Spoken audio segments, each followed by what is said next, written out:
A young man applied for a job at a large printing company. He passed the first interview and was going to meet the director for the final interview. The director saw his resume, and it was excellent. At the interview, the director asked, "Have you received a scholarship for school?" The young man replied, "No." "Was it your father who paid for your studies?" asked the director. "Yes," replied the young man. "Where does your father work?" asked the director. "My father is a blacksmith," replied the young man.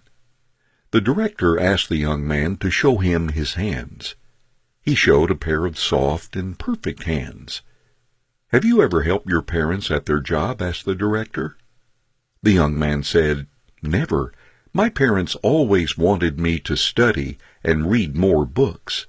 Besides, he can do the job better than me." The director responded, "I have a request. When you go home today, go and wash your father's hands, and then come to see me tomorrow morning." As the young man felt his chances of getting the job were high, he decided to agree with him. When he returned to his house, he asked his father if he would allow him to wash his hands. His father felt strange, yet happy, and showed his hands to his son. His son washed his hands slowly. It was the first time that he noticed that his father's hands were wrinkled and had many scars. Some bruises were so painful that his skin shuddered when he touched them. This was the first time that his son recognized what it meant for this pair of hands to work every day to be able to pay for his studies. The bruises on the hands were the price that his father paid for his son's education, his school activities, and his future. After cleaning his father's hands, the young man stood in silence and began to tidy and clean up the workshop.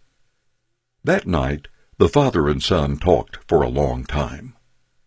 The next morning, the young man returned to the director's office. The director noticed the tears in the eyes of the young man as he asked, "Can you tell me what you did and what you learned yesterday at your house?" The young man replied, "I washed my father's hands, and when I finished, I stayed and cleaned his workshop. Now I appreciate and recognize that without my parents, I would not be who I am today. By helping my father, I now realize how difficult and hard it is to do something on my own. I have come to appreciate the importance and the value in helping the family." The director said, "This is what I look for in my people. I want to hire someone who can appreciate the help of others, a person who knows the hardship of others to do things, and a person who does not put money as their only goal in life. You are hired." Children who always get what they want develop "I have the right" mentality and always put themselves first, ignoring the efforts of their parents.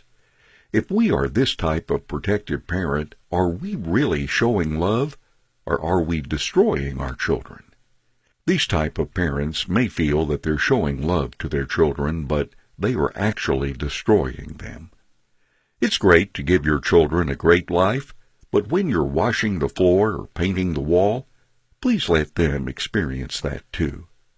After eating, have them wash the dishes with their brothers and sisters. The most important thing is that your children learn to appreciate your efforts, to experience the difficulties, and to learn the ability to work with others to get things done.